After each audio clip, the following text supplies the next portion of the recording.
오늘 본문은 호세아 5장 말씀입니다. 이 호세아 1장부터 3장까지를 전반부라고 한다면 4장부터 14장까지는 호세아의 후반부라고 말씀을 드릴 수가 있습니다. 1장부터 3장까지가 호세아와 호세아 가족들에 대한 이야기를 바탕으로 하나님이 북이스라엘과 하나님과의 관계를 설명하셨다면 4장부터 14장까지는 이스라엘이 받게 될 심판과 회복에 대한 9가지 예언의 말씀을 선포하시고 계시다라는 것이죠. 오늘 본문 5장은 바로 그 두 번째 예언의 말씀으로 이스라엘 백성들의 죄가 무엇인지를 다시 한번 말씀해주고 있습니다. 4장에서 이스라엘 백성들이 하나님의 백성으로의 삶을 살아가지 못한 이유가 이 하나님의 말씀을 듣지 않고 하나님의 말씀을 버리고 잊어버렸기 때문이라고 말씀을 드렸습니다. 그럼 왜 이스라엘 백성들은 하나님의 말씀을 버리고 잊어버리고 살아간 것일까요? 그 본질적인 제약을 하나님께서는 5장에서 말씀해주고 있다라는 것입니다. 오늘 본문 5절 말씀을 보시면 이렇게 말씀하고 있습니다.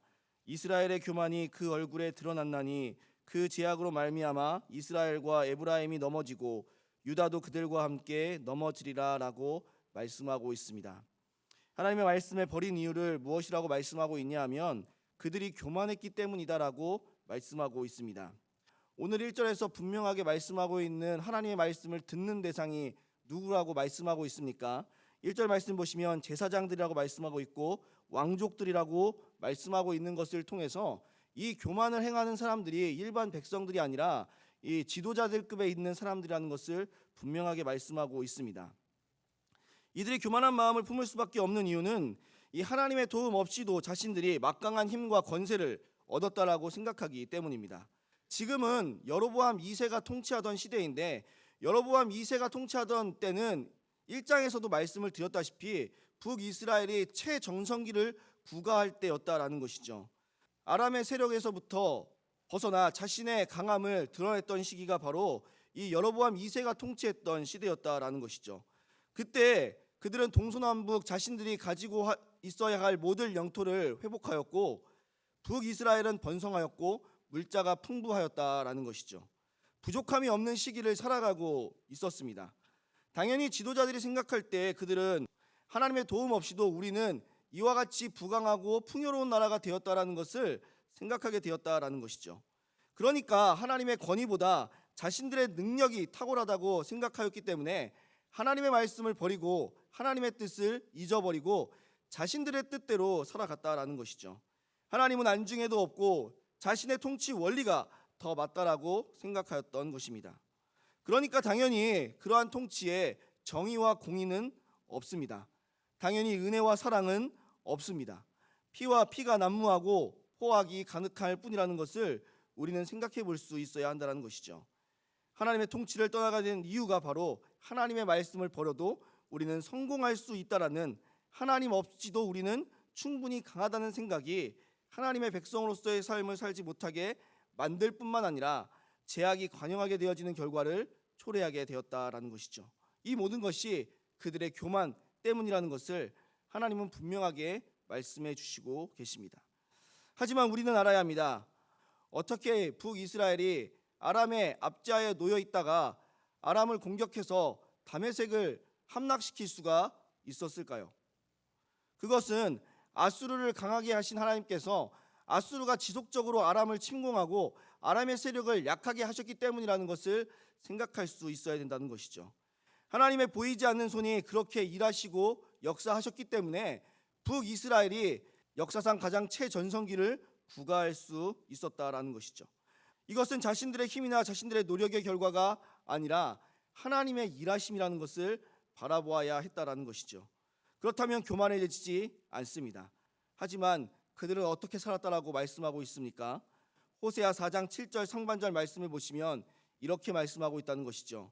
그들은 번성할수록 내게 범죄하니라고 말씀하고 있습니다. 부강하고 부강해질수록 강해지면 강해질수록 더욱더 범죄함으로 나아갔다라는 것이죠.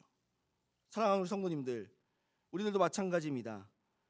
우리가 하나님 없이도 살 수 있다라고 생각하는 순간, 우리가 나의 힘으로 이 모든 결과를 이루었다라고 생각하는 순간, 우리가 그와 같은 교만의 마음을 품는 순간 우리는 더 이상 하나님의 말씀을 듣지 않습니다. 하나님의 뜻 없이도 살아갈 수 있다라고 생각합니다. 하지만 그로 인해 우리가 더 많은 죄악을 짓게 되고 하나님으로부터 멀어지게 된다는 사실을 기억할 수 있어야 합니다. 하나님 없이도 부유해지고 번성한 그들은 아이러니하게도 하나님께 예배를 드린다라고 말씀하고 있습니다. 오늘 본문 6절 말씀을 보시면 그들이 양떼와 소떼를 이끌고 여호와를 찾으러 갈지라도 만나지 못할 것은 이미 그들에게서 떠나셨음이라라고 말씀하고 있습니다. 왜 이들이 예배로 나오는 것을 하나님은 받으시지 않으시는 것일까요? 왜 이들이 하나님께 예배로 나왔음에도 불구하고 하나님은 이들과 함께하지 않으시는 걸까요? 그것은 그들의 마음의 상태가 이미 어떤지를 아셨기 때문이라는 것이죠. 하나님 없이도 충분하다고 생각하는, 하나님의 도움이 아니라 우리의 힘의 결과라고 생각하는 사람들이 하나님을 예배한다? 여러분, 생각할 수 없는 일입니다. 마음의 중심에 하나님이 없는데, 마음의 중심에 하나님을 떠난 삶을 살아가고 있는데 어떻게 그들이 하나님을 예배한다라고 말할 수가 있을까요? 하나님에 대한 경외심과 하나님에 대한 존경심이 사라졌습니다. 그런데 하나님을 예배한다는 것은 무엇을 의미하는 것일까요? 존경하지도 필요하지도 경외하지도 않지만 그래도 우리는 하나님을 예배합니다. 그러니 우리의 예배를 받아주시고 노여워하지 마십시오라고 말하는 것이죠. 쉽게 말하면 하나님께 잘못 보이면 뭔가가 어려워질까 봐, 뭔가 힘든 일이 있을까 봐 하나님을 달래기 위해 예배를 드리고 있다라는 것이죠. 우리도 이와 같은 마음으로 예배를 드리고 있지는 않은지 우리의 모습을 돌아보아야 한다는 것이죠. 세상 가운데서 하나님 없이 나의 노력과 나의 힘으로 살아가다가 주일날 예배의 자리를 와서 하나님, 나 이렇게 하나님을 예배합니다. 그러니 나 미워하지 마십시오. 나 싫어하지 마십시오. 저는 이렇게 예배를 드리고 있습니다 라고 말하는 것과 똑같다라는 것을 생각할 수 있어야 된다는 것이죠. 마음은 없고 형식만 남은 예배를 하나님께 올려드리고 있다라는 것입니다. 마치 선심 쓰듯이 예배드린다라고 말씀하고 있다는 것이죠. 하나님은 이러한 예배를 받지 않으십니다. 우리의 중심을 아시는 하나님께서 그 마음에 이미 하나님이 없음을 아셨는데 어떻게 그 예배를 받을 수가 있겠습니까? 그러니까 말씀하시는 것이 무엇입니까? 하나님께서 이미 떠나셨다라고 말씀하고 있다는 것이죠. 결국 우리가 어떠한 마음으로 하나님을 예배하는가가 중요합니다.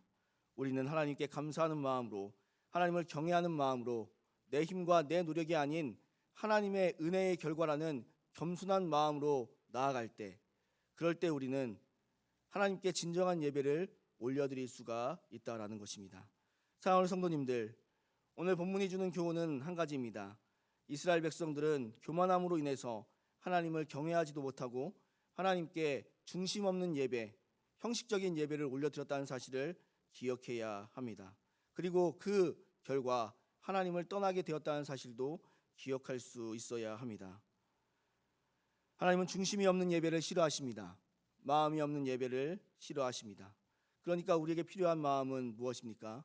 늘 항상 겸손한 마음으로, 하나님께 감사함으로, 하나님을 경외하는 마음으로 하나님께 예배의 자리로 나와야 한다라는 것이죠.